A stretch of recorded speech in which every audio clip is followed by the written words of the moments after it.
Yo les trashers. Ok, Pokémon Go c'est le premier jeu Pokémon à sortir sur téléphone et c'est juste la folie.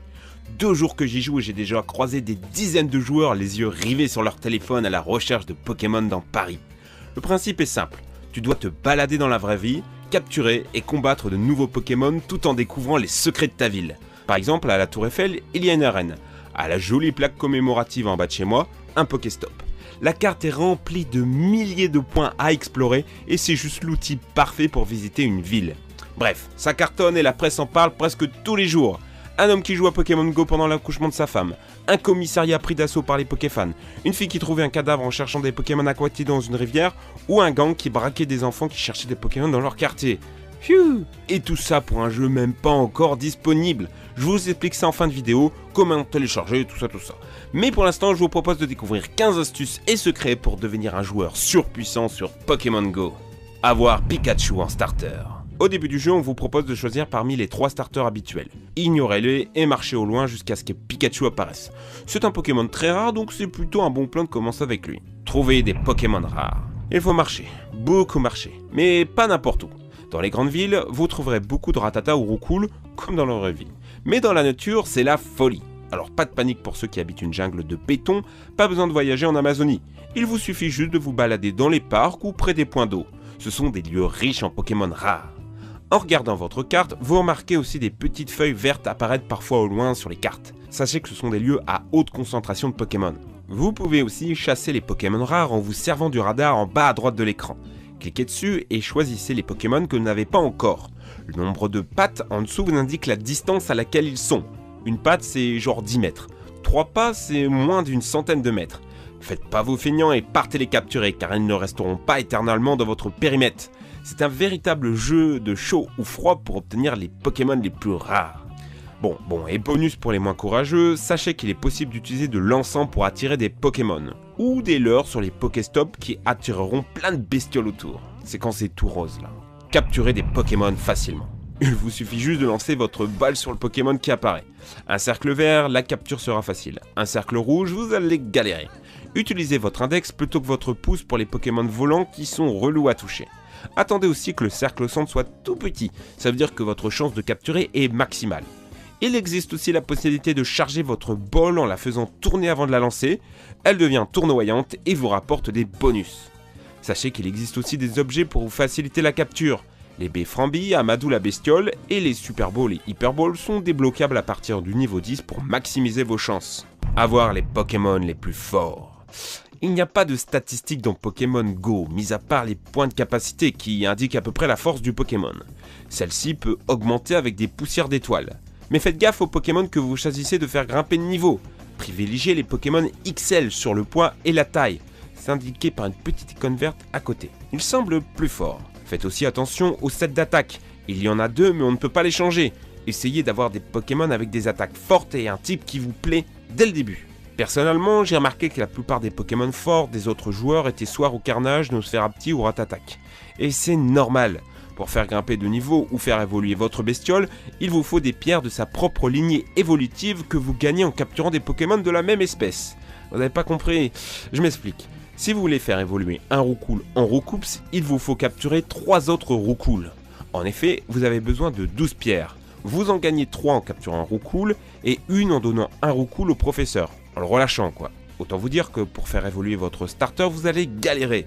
Pour faire évoluer un Magikarp en Léviator, c'est ainsi plus de 100 Magikarp qu'il faudra capturer. Mon conseil est donc de capturer un max de Roucoule, de choisir le meilleur et relâcher les autres, de le faire évoluer et d'augmenter ses PC jusqu'au niveau maximal. Ainsi, vous gagnerez facilement les arènes et obtiendrez plus de poussière, donc plus d'évolution. Et après, vous choisissez un Pokémon qui vous plaît, évidemment. Gagner un max d'expérience. Tout rapporte de l'expérience dans Pokémon Go. Visiter un Pokéstop, réussir un joli lancer de Pokéball ou capturer un Pokémon, même déjà obtenu. Il vous faudra donc capturer tous les Pokémon que vous croisez et farmer les Pokéstops à fond. Mais si vous voulez obtenir beaucoup d'expérience, vous avez 3 solutions. Faire évoluer un Pokémon même si vous l'avez déjà, éclore un œuf ou capturer un Pokémon que vous n'aviez jamais vu. Ces 3 choses rapportent le plus d'expérience. Augmenter son niveau de dresseur est plutôt un bon plan. Vous gagnez des objets, vous débloquez des bonus, des capacités et surtout ça vous permet de rencontrer et capturer des Pokémon plus forts. faire éclore ses œufs plus rapidement. Quand vous obtenez un œuf, allez dans votre menu, choisissez Pokémon, œuf et mettez-le dans un incubateur. Vous en avez un au début, mais vous en gagnez d'autres plus tard dans le jeu, par exemple au niveau 6. Pour les faire éclore, il faut marcher 2 km pour les œufs communs et 10 km pour les œufs rares. Je vous conseille plutôt de faire éclore ces derniers car il y a de sacrées belles bestioles à choper. L'astuce pour maximiser son nombre de kilomètres, c'est de prendre le bus ou le tramway. C'est un peu de la triche, mais en tout cas c'est très efficace et vous trouverez aussi plein de Pokémon.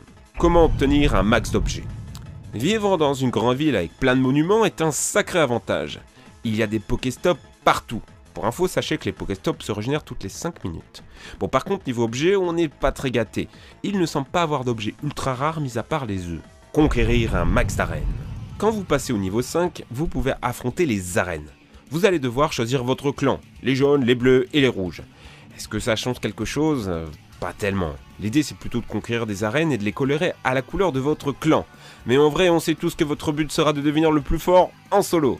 Cependant, vu que 90% des joueurs prennent rouge, je vous conseille de choisir bleu, au moins vos combats d'arène seront plus palpitants.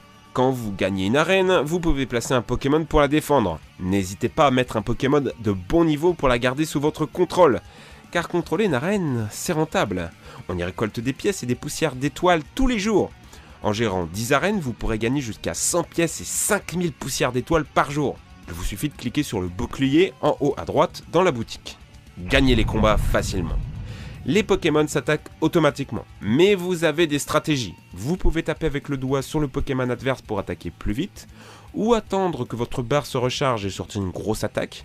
Et vous pouvez aussi éviter les attaques en sweepant à gauche ou à droite quand vous avez le signal, vous savez les tch. Prenez aussi en compte l'affinité de type en formant votre équipe. Le feu bat la glace aussi dans Pokémon Go. Vu que les joueurs ont beaucoup de Pokémon vol, je vous conseille la foudre à la glace. Obtenir Pyroli, Voltali et Aquali. Pas de pierre-feu, foudre ou eau. Évolue au hasard. Ceci dit, certains joueurs ont remarqué que ça dépendait plutôt des attaques de base. Évoli avec plaquage deviendrait Voltali, avec tunnel ce serait Pyroli, et avec météore ça donnerait Aquali. Mais c'est pas confirmé. Économiser la batterie. Ok, Pokémon Go bouffe ta batterie, mais il y a des solutions. Clique sur la Pokéball, va dans les options en haut à droite et coche économiseur d'énergie. Enlève les bruitages et les musiques. Je te conseille aussi sur ton téléphone de baisser la luminosité à fond, éteindre le Wi-Fi si tu es dans la rue et retirer le Bluetooth aussi. La meilleure solution reste cependant de se balader avec un chargeur iPhone supplémentaire. Ça permet de tenir des heures et ce n'est pas très cher. Personnellement, j'utilise celui-ci. Pas cher, efficace. Je vous laisse un lien dans la description. Il y a de quoi jouer des heures dans la rue et ça me paraît indispensable. Comment se connecter à tous les coups ? Les serveurs saturent et souvent votre jeu se bloque pendant le chargement. Pas de panique, vous n'êtes pas banni, rien. Relancez juste l'application. Pareil au moment de vous inscrire. Oubliez le club Pokémon, c'est saturé. Préférez la connexion Google. Mais dans ces cas, faites attention à utiliser un compte sans double validation ou un mot de passe trop relou, car on vous le redemandera assez souvent. Comment hacker le jeu ? Des petits malins ont déjà trouvé des techniques pour hacker Pokémon Go. Pas les Pokémon capturés car c'est vérifié depuis leur serveur, mais en simulant le GPS de leur téléphone. Ainsi, ils peuvent se déplacer sur la carte sans marcher. Bon, par contre, on vous le déconseille car si vous faites choper, vous êtes banni à vie. Bien joué à Pokémon Go. Jouer à Pokémon n'est pas sans risque. Découvrir des cadavres, se faire raqueter, les insolations solaires, les crottes de chats ou les accidents avec des voitures. C'est le lot et la dure vie d'un joueur de Pokémon Go. Levez les yeux au ciel, pas besoin de rester rivé sur votre téléphone. Une vibration vous avertit quand un Pokémon apparaît. Pour vos parties de chasse, prévoyez de bonnes chaussures, une bouteille d'eau, un bon forfait 4G et une recharge de batterie, ainsi qu'une chaînette de smartphone, histoire de ne pas vous faire voler votre portable à l'arrache. Paris, ville de tous les dangers. Rencontrez d'autres joueurs. Bon, maintenant que vous êtes prêts, je vous invite à rejoindre une communauté de chasseurs de Pokémon. Il y en a plein sur Facebook. Je vous conseille celle de Neocan, le lien est dans la description. Ils organisent d'ailleurs le 14 juillet une rencontre Pokémon Go et j'y serai personnellement pour capturer un max de Pokémon rares et conquérir les arènes. Pensez aussi à passer sur le mini-site Pokémon Go du site Pokémon Trash. On est en train de vous préparer un guide ultra complet qui répondra à toutes vos questions. Comment installer Pokémon Go ? Ok, tout ceci vous a donné envie de vous lancer dans Pokémon Go sur votre iPhone ou Android ? RIP Windows Phone ? Mauvaise nouvelle, il n'est pas encore disponible sur les stores français. La faute au serveur saturé dans le monde. Mais pas de panique, vous pouvez quand même jouer dans votre pays. Allez voir dans la description, j'ai écrit un article sur Pokémon Trash. C'est simple et sécurisé. Bonne installation, bon jeu, racontez-moi vos anecdotes Pokémon Go en commentaire et n'hésitez pas à m'envoyer vos captures d'écran rigolotes de Pokémon Go sur le hashtag Twitter Pokémon Go Wrong. J'ai hâte de lire ça. D'ici là les amis, je retourne dehors. Merci à tous, ciao!